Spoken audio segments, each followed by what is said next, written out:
like that end around the blocks that you had on the touchdown? Oh, those are great. I mean, anytime you can get out in space and bully those DBs around a little bit, that's a lot of fun. Also knowing you can trust our guys to make some plays out in space. So anytime Coach Hill dials them up, we get pretty excited on the offensive line for sure. What are the challenges on a play like that for you? I mean, getting to the second level, first of all. Obviously, like you saw, there's a lot of kind of mashup going on the offensive line because we're just trying to sell the run play.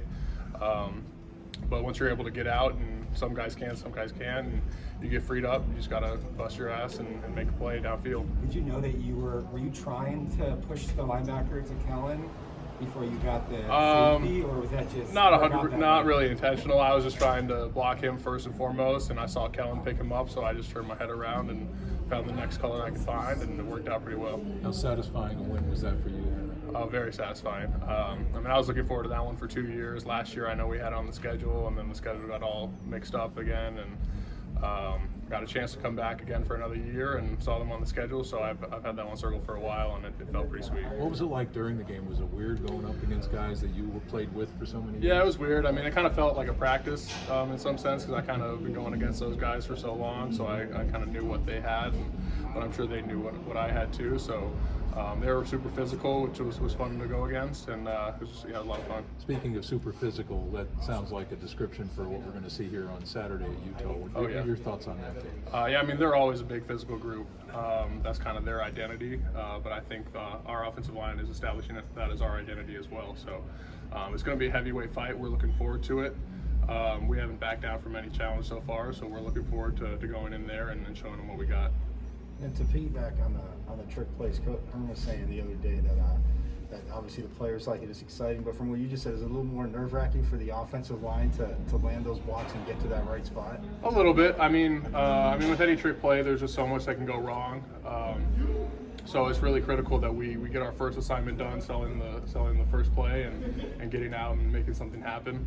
And like I said, like our SEAL guys have the talent to make plays happen out of nothing. So it starts with those blocks up front, and also the receivers making their blocks downfield as well. So we've had a lot of success with it so far, but I'm sure teams are going to start planning for it. But we'll be ready. Yeah, because Herm talked about that too. I mean, just with what the receivers are doing downfield, obviously they always want to catch the ball, but have you seen on film been pretty impressed with how they're blocking downfield too? Oh yeah, I mean, this is probably one of the most physical groups of wide receivers I've ever been a part of and seen. I mean, the first couple games, is seeing Johnny Wilson pancake guys 30 yards downfield is one of the most impressive things I've seen from a receiver. But I mean, they're also able to make amazing catches as well. So I give them a lot of credit for our success so far this season, is that they will make those blocks and spring the explosive plays for our backs. And then looking forward to doing some more. What kind of confidence does it give the offense to know that no matter who you play, that you've established the run game to a point where you can run on just about anybody? I mean, that was kind of our goal going into training camp, was being able to establish that run game, like you said. Because once you do that, it opens up so many more downfield passes, and it makes teams have to respect the run game, and they can't blitz all game. Like we've seen, I mean, with UCLA, they're a big blitz team, and they hardly brought any pressure at all.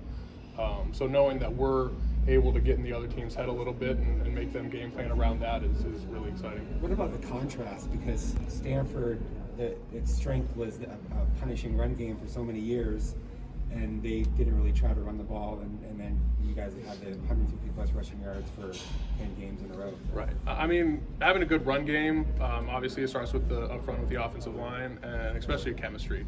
I'd say we've had the success we had is because this group's been together for so long, and we've had so much time to prepare and build that unity that it takes to have a good run game.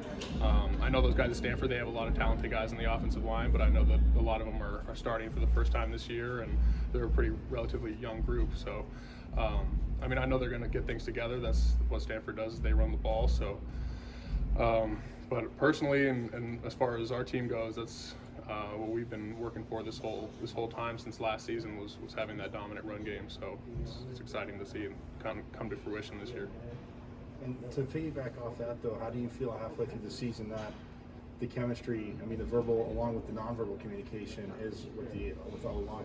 Right. I mean, like I said, with the chemistry, and then you're saying nonverbal wise, that's what comes with practices and years of playing together is being able to trust the guy next to you that he's going to know his responsibility and he's going to have your back regardless if you make a call or not.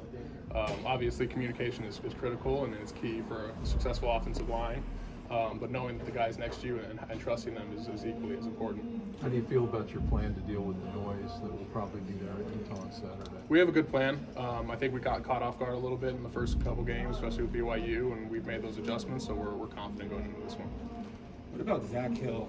Just the way he schemes things, that you guys are really good on third down, see all the trick plays. What's it like being in an offense like that? I mean, it's a lot of fun, and then him building plays around the personnel that we have too is equally as important.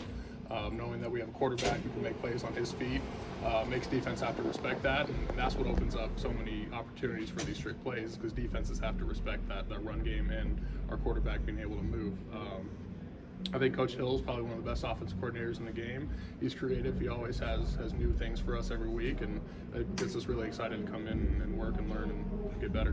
What about Curtis Hodges? He's leading your team in receptions, but also a really good blocker. Yeah, I mean, I was talking to a coach about that the other day. We didn't know who was leading, and I thought it was Curtis. Just seeing him over and over making all those catches downfield.